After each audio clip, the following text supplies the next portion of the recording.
Welcome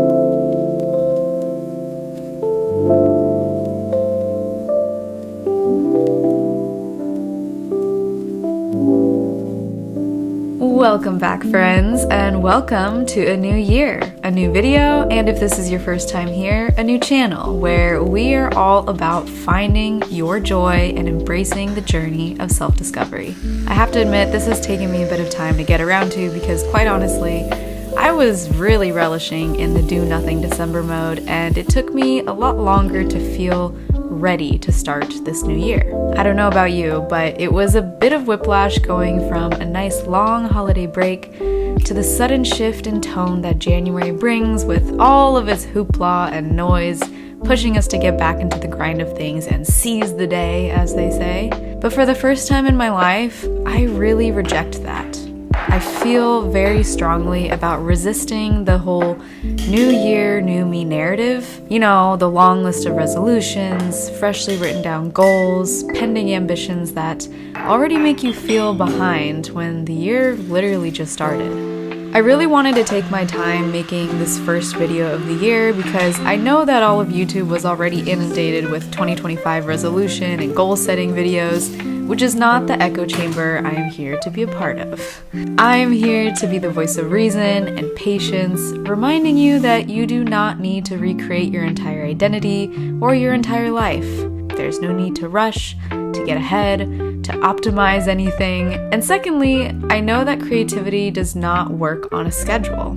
To truly honor it, we have to allow it to flow. We must listen to its nudges and cues, calling us back to the drawing board when it is ready and when we are ready. So here we are, the first video of 2025, and we're not pressed. We're here to take our time, follow our own paths, and look at life in a different way that prioritizes intentions over resolutions. Why? Because intentions focus on process, whereas resolutions focus on results. I find that setting intentions for the year, for my mental, physical, emotional, and spiritual life, is much easier to follow and stick to because it is a process, not just a goal. And with processes, you create longevity, you create the quote-unquote lifestyle, and eventually you find that the process is actually the life-changing part to all of this. It's not when you reach the goal, it's the act of doing and being that keeps you going. This, for me, is the year of an unhurried life. So if you're looking for a different approach to 2025, let's take our sweet time together, starting with the most important meal of the day, breakfast. There's something so luxurious about taking your time with things, and it is very underestimated.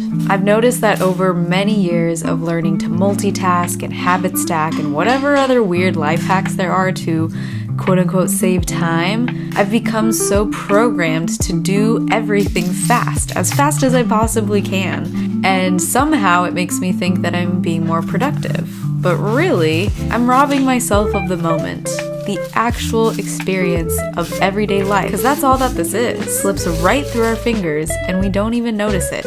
So my first intention this year is to take my time with everything. Daily pickle. I want to be intentional with every moment that I get because God knows I've spent way too many years sprinting from one milestone to the next, 1 week to the next, 1 day to the next, feeling constantly exhausted by my own doing. These ones are probably the best ones I've had so far. Perfect pickle.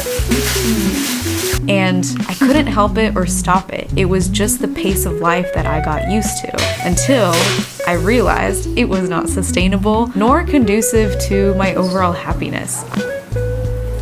That is why I have to actively reject this notion that I can make everything better in my life if I just reached that next goal and achieved more and did more in the day, because it won't make my life better, it will just make it busier.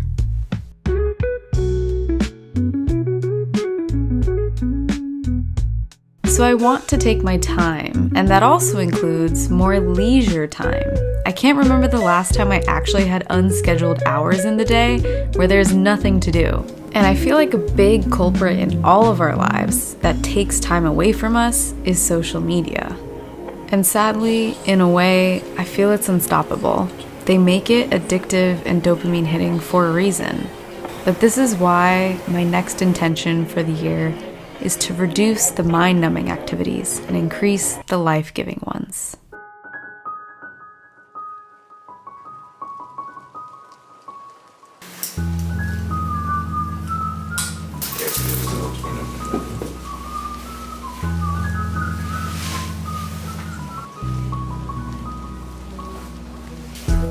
That means being more present in the real world. Not the virtual, but the real world. It means more slow walks outside, more time spent in nature, more fresh air and real conversations, more moments of stillness, of reflection and connection, more time spent well, where it doesn't feel draining or exhausting, more time spent doing the things I love. And that brings me to my next intention, which both Anthony and I share and are keeping each other accountable of by doing a weekly cafe day where we spend time working on our passion projects.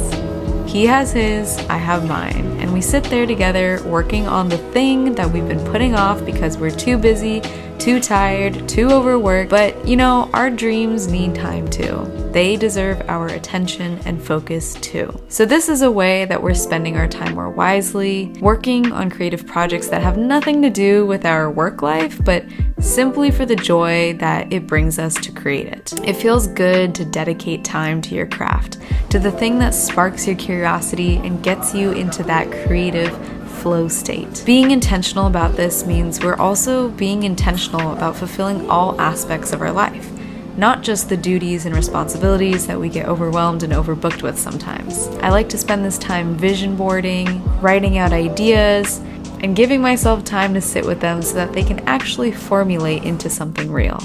And we keep it light, we keep it fun, we bring snacks, and it's a good time.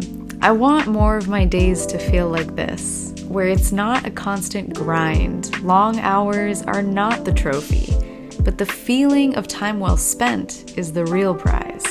Time is the most precious resource because it is limited, and I often feel that each year goes by so fast that I capture less and less of it each time. When I look back at the whole year, the standout moments are not even the big ones, but actually these small pockets where time felt like it stopped. I was completely and fully aware of the moment, and that is what sticks with me. In past years, I would have started the year out very differently. Instead of setting intentions, I'd be diligently writing out a long list of goals and ambitions, hello bullet journaling, setting up all these systems and trackers and reminders and color-coded schedules to make sure that I had a plan to follow my new lifestyle, the new me, right? And every time I would burn out by mid-February, I would have to start over with the plan. But what if you didn't have to do it this way? What if you don't have to reinvent yourself at the beginning of each new calendar year? More love this year, more happiness, more joy, more peace, more mochi in our lives.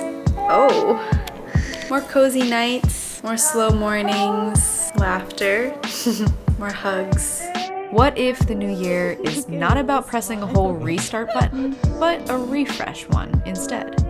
What if we didn't treat this time of year like the only reason to rehaul our entire lives, and rather see it as just another chance to refresh our minds, reconnect with ourselves on a deep inner level, and remember that we have always been enough as we are.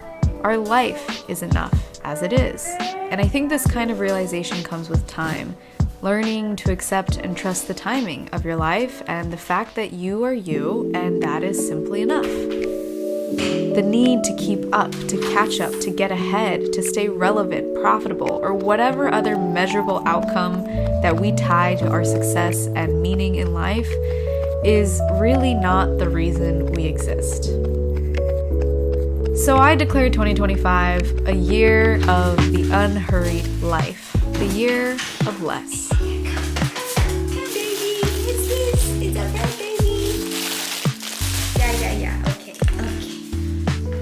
I have spent way too many years sprinting from one milestone to the next, feeling constantly exhausted by my own doing. I have no one else to blame but myself.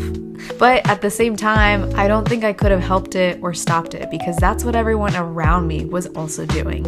It was just the pace of life that I was used to and told was normal.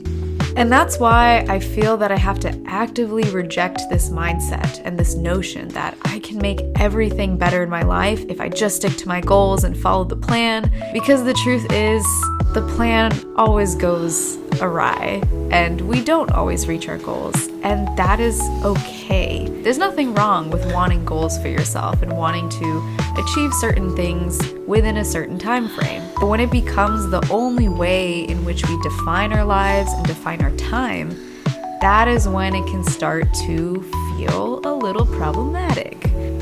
So when I say the year of less, I mean less stress, less overbooking yourself, less chaotic planning and less comparison, less self-doubt, self-sacrifice, and self-sabotage because those need to go, less time spent worrying, less money spent on meaningless things, less attempts at trying to please everyone, less offense, less judgment. And by saying less to all of this, we're actually saying more joy, more inner peace, more time for the things that actually matter, more self-love, self-belief, self-regulation, more time to invest in yourself, more memories and more adventures. Go! More embracing of the moment and trusting in the timing of things, more patience, more open-mindedness, more generosity, and more discovery of the things that make life meaningful.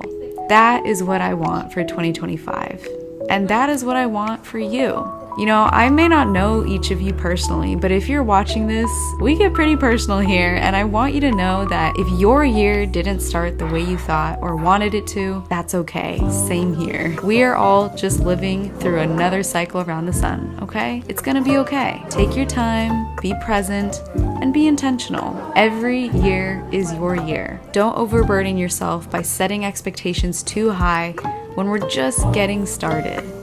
You have everything you need right within you. So with that, I hope this video leaves you with the reminder that you are exactly where you're supposed to be. Trust that 2025 has good things in store for you, and it will just be another chance to grow, learn, stay curious, and be human. That's all we can do in this life. Okay, I'm gonna go enjoy this sushi now. Happy New Year, my friends. Thanks for watching, and I'll see you in the next one. Bye!